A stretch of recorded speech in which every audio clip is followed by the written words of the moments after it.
Okay, welcome back to another video. So a bit of news this morning. Well, this afternoon. It's coming out for 2 p.m. for where I am. Baskinator has put this up on the Discord, so I'll read it out. So at everyone, get ready for the next Warbond. So it's a Warbond drop, and it's going to be called the Truth Enforcers. Now this is obviously to do with the Day of Liberty, or Liberty Day, which is happening on the 26th.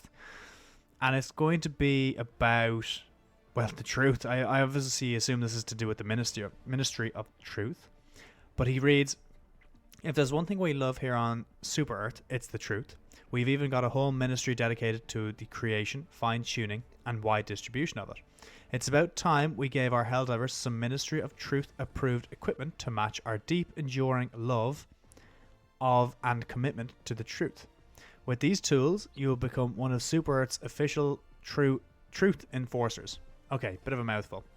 So it's launching on October 31st, so we won't have this for Liberty Day. It'll be 6 days. I think it's 26th is Liberty Day, so what, 5 days after that we'll get it. And they've obviously got a trailer, and then the PlayStation blog and the Steam notes. Okay, so the premium Warbond Truth Enforcers. It's going to cost 1,000 super credits, I assume. It's not confirmed yet, but it looks pretty likely that it is. And you're going to get 2 armor sets. So you've got the UF50 Bloodhound, which is the red one on the left, and you've got the UF16 Inspector, which is the white one on the right. They both kind of remind me of the Imperial Guard and then Stormtroopers from Star Wars. I don't know if anyone else sees that, but it just looks funny to me. We've got 2 primary weapons, the SG-20 Halt, which is a shotgun, and the SMG-32 Reprimand, which is, it looks like an SMG. We have the Plus 15 Loyalist is the only secondary weapon in this Warbond, and then we've got 3 patterns, one for the shuttle, one for the Hellbot, and one for the exosuit. So the pattern is, it's all black with an undertone of red, and then you've got a red skull on it. We have 1 utility, Dead Sprint. I couldn't find any notes on this quite yet about what this Dead Sprint actually is, so when I do, I will update you all.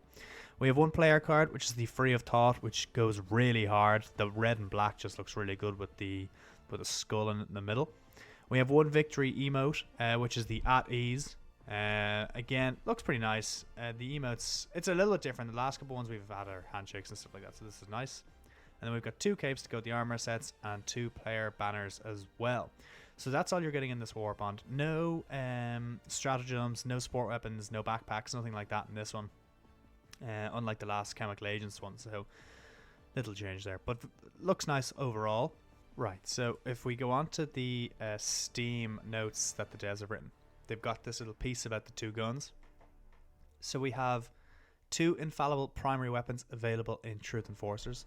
First up is the SG-20 Halt, a pump-action shotgun similar to the Punisher that can alternate between stun rounds and armor-penetrating flesh rounds.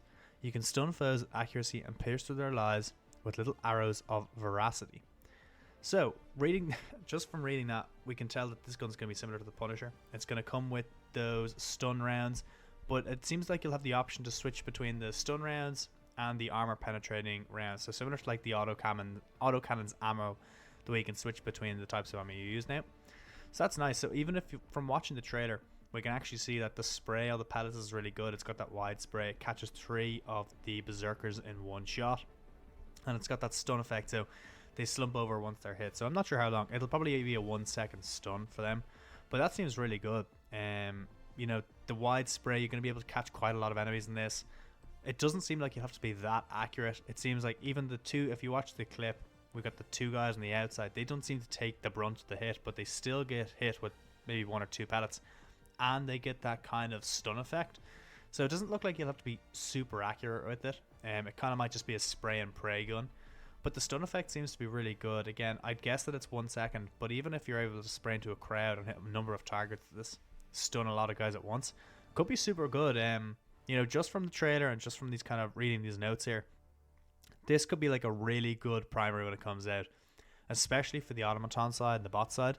This looks like it could be, you know, a really, really strong contender for like your primary if you're going to be using it against the bots. Just the stun function to me looks really good.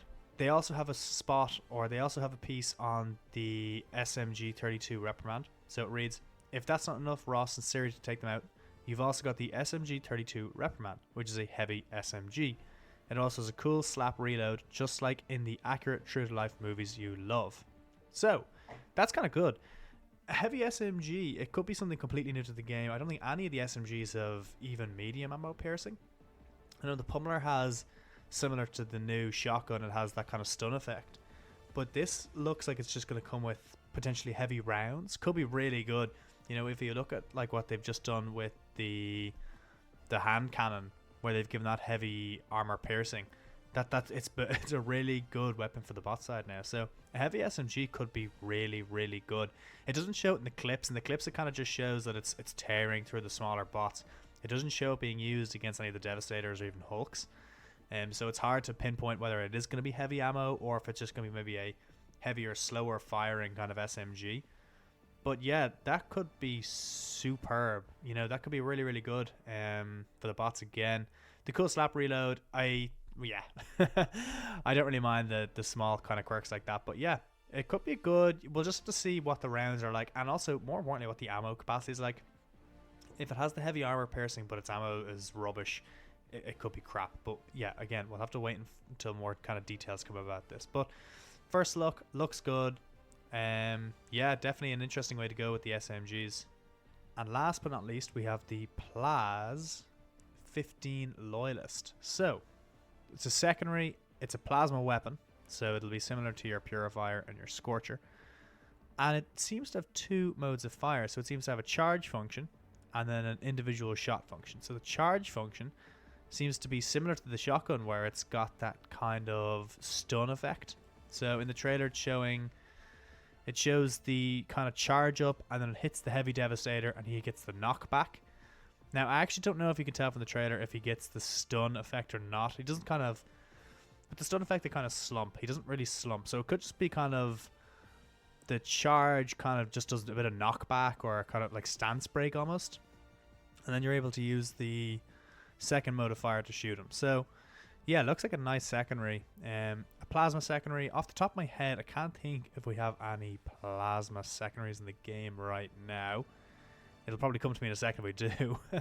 But yeah, it looks like a nice one. The kind of stun function, well, not the stun, sorry, the stance break function of the charge looks nice, specifically for the bots.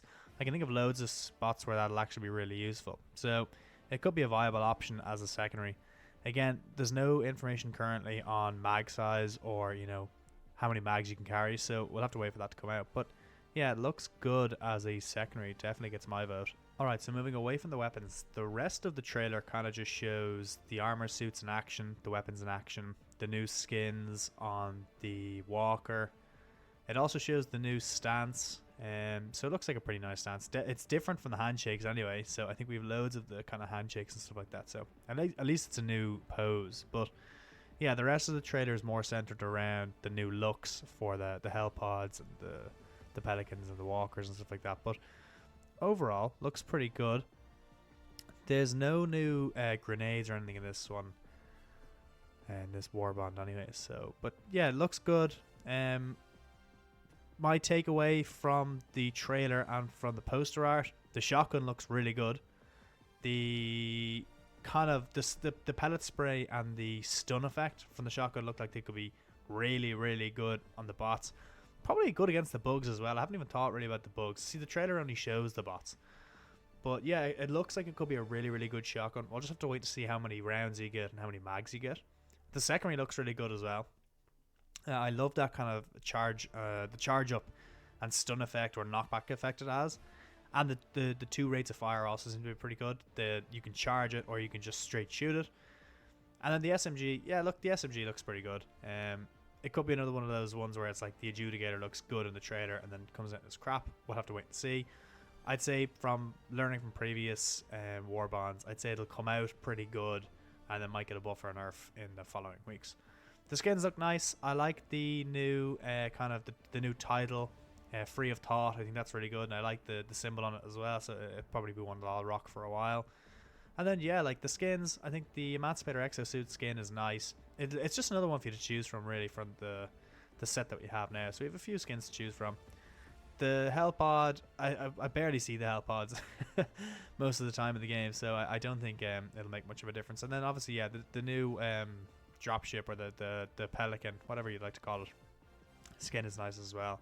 Dead Sprint, yeah, I still don't really understand the Dead Sprint or have any news on what it actually does, so I'll have to wait before making a judgment on that. But overall, yeah, I think it looks good. I'd probably give this about maybe a 7 out of 10 so far. I like it, and I like the black and white, or sorry, the red and white kind of color theme to it. So yeah, again, coming out the 31st after Independence, or the Liberty Day anyway, so we won't have it for a while. So save up the super credits, and yeah, if you have any thoughts or any comments, leave them below, and maybe drop a like and subscribe as well. That's it though for now, so thanks for listening. Bye bye.